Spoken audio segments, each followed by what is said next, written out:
Raider Nation, what's going on? This is the Raiders Report. My name is Mitchell Renz. Please follow me on Twitter at Mitchell Renz 365. I got some Raiders news for you that we're going to hop into right now. Bruce Irvin and Derek Carr, they ain't snitching. That's for sure. You know the old saying, snitches get stitches? Well, these two guys, they're not getting any stitches.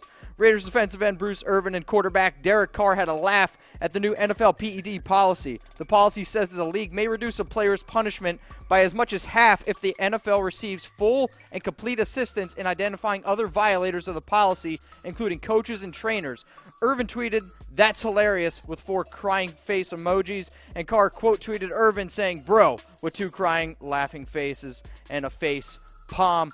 Raider Nation, my name is Mitchell Renz. Please follow me on Twitter at Mitchell Renz 365. And you guys see that little subscribe button down there? Subscribe to the Raiders Report on YouTube. We're the #1 Raiders channel on YouTube. But hey, that's just a humble brag from me. Next bit of news I got for you guys coming in. Nicholas Morrow giveaway. I love recognizing players when they do good things. So Nicholas, my hat's off to you, my man. So Monday morning, Morrow returned to his old high school in Huntsville High in Huntsville, Alabama to host a backpack giveaway for kids in the community, as well as provide some games for the kids to have some fun. With school about a month away for many kids, Morrow included school supplies with each a backpack and took a moment to share what it means to give back. Again, much respect to Nicholas. Much respect, my man. Next news I got for you guys coming up on the board, Tim Brown and Cliff Branch are going to the Hall of Fame. Well, the California Hall of Fame, which I think definitely deserves some recognition. The founder of the California Sports Hall of Fame said, "We are proud to continue our tradition of recognizing incredible Californians who have made an outstanding contribution at the highest level in sports. The class of 2018 was selected by a special committee comprised of past California Sports Hall of Fame inductees and celebrities, athletes, and for all their outstanding contributions for the world of sports in California and for their ties to the state. Congrats again to Tim Brown and Cliff Branch, Raider Nation for life." Raider Nation, my name is Mitchell Renz. Follow me on Twitter at Mitchell Renz 365. Those are my news. Now I'm going to get into some rumors, and you guys need to understand my Raiders rumor scale. 0 Chucky heads, tuck rule, tuck that. This rumor's not going to happen. 1 Chucky head, small shred of truth.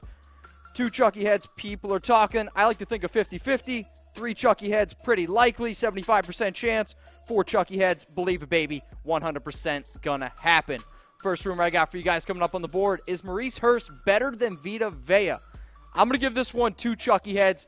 People are talking. Now, I will say, personally, I had Vita Vea ranked higher than Maurice Hurst, but according to 24/7 Sports Michigan insider Steve Lorenz, he gave his opinion on Hurst, and, well, I think he believes that Hurst is better. So Lorenz was asked, do you think Hurst has the potential to be a better pro than Vita Vea?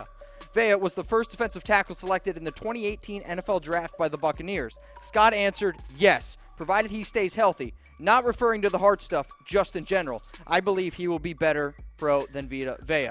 Now, let's bring up Hurst versus Vea. So, Hurst in 2017, if you look at the numbers, actually much better than Vita Vea. And then from a career standpoint, numbers. But I understand this position, especially defensive tackle, numbers don't always speak volumes. But this is how dominant Hurst was at Michigan. And if Hurst can stay healthy and is as good as what he can be, he was no doubt, in my opinion, a first-round pick. So, Hurst better than Vea? Hey, I could definitely see it happen. Definitely wouldn't be upset about it, that's for sure. Next rumor I got for you guys coming up on the board, Raiders 2018 offseason, a total fail. I'm going to give this one 2 Chucky heads. People are talking. Now, before you guys jump down my throat, I'm not the one that wrote this article, so this isn't me. This is me just, I guess, saying what somebody else's opinion is on the Raiders 2018 offseason. So, this guy, right? This is 24/7. He sat down with Broncos expert Zach Kelberman. To me, kind of sounds like a fake name. But Kelberman was asked about Gruden's first offseason. He said, truth be told, I'm not sure what John Gruden was thinking by signing nearly every 30-year-old underneath the sun. Then he was asked what Raiders addition was the best for Oakland. He simply replied, none. To not like some of the moves is fine, but to say that you don't like any, that just sounds like a Broncos hater. Like, come on, haters gonna hate. For me, go Raiders. 2 Chucky heads, though, because this guy, well, he kind of doesn't really like it. Next rumor I got for you guys coming up on the board, Khalil Mack, is he unblockable? I know for a fact I couldn't block him. I'm going to give this one 3 Chucky heads, pretty likely. So, not anybody is unblockable, but this guy is definitely one of the hardest to do it.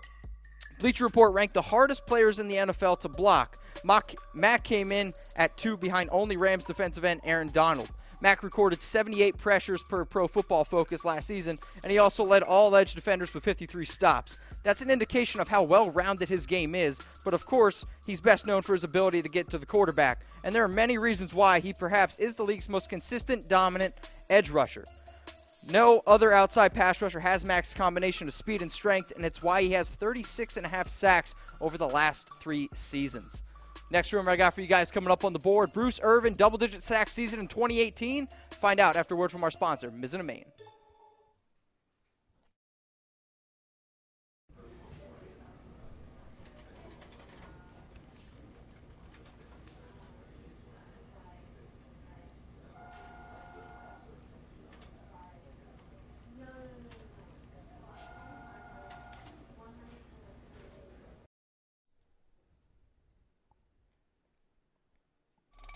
I'm going to give this one 2 Chucky heads. People are talking. So, Bruce Irvin is going from linebacker to defensive end this season. Paul Guenther, the Raiders defensive coach, said, "I knew he was really gifted rusher. Just coming here, I thought his best asset for us was going forward rather than going backwards. He's done a good job with what we're asking him to do in the base fronts. Obviously, we know what he can do as a pass rusher. Hopefully, we can get him over a double-digit sack mark this year. That's the goal for him." That is a quote from Guenther himself. While double-digit sacks may seem like a tall task, Irvin racked up a career-best 8 last season while only rushing the passer on a part-time basis. But 10 sacks, is that possible for a guy like Irvin? I mean, his career high is 8, and he's done that twice. His rookie year in 2012 with the Seahawks, and then last year with the Raiders. But I think this year is his first full year with defensive end. And then if they get guys like Khalil Mack, which I really hope they do.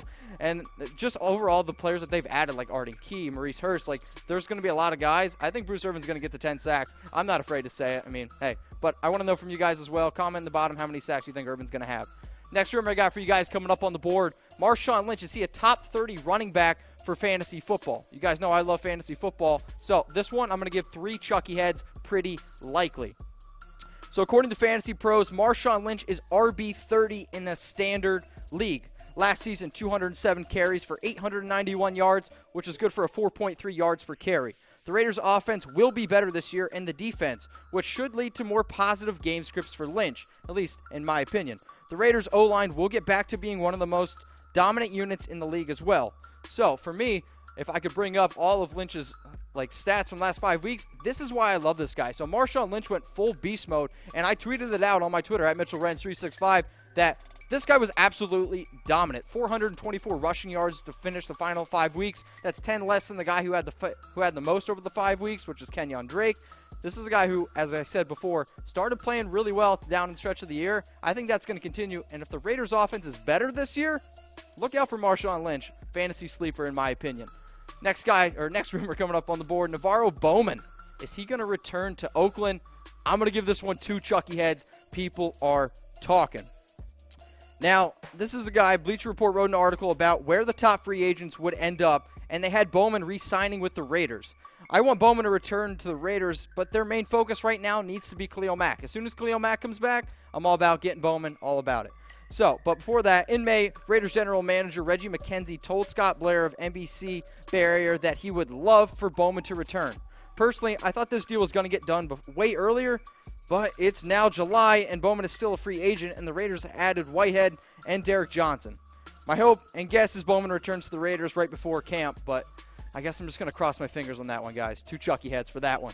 Raider Nation, what's going on? This is the Raiders Report. My name is Mitchell Renz. Please follow me on Twitter at Mitchell Renz 365. If you guys are watching on YouTube, make sure you guys subscribe. I would definitely appreciate that. And if you're watching on Facebook, like Oakland Raiders by Chat Sports so you know exactly when I go live.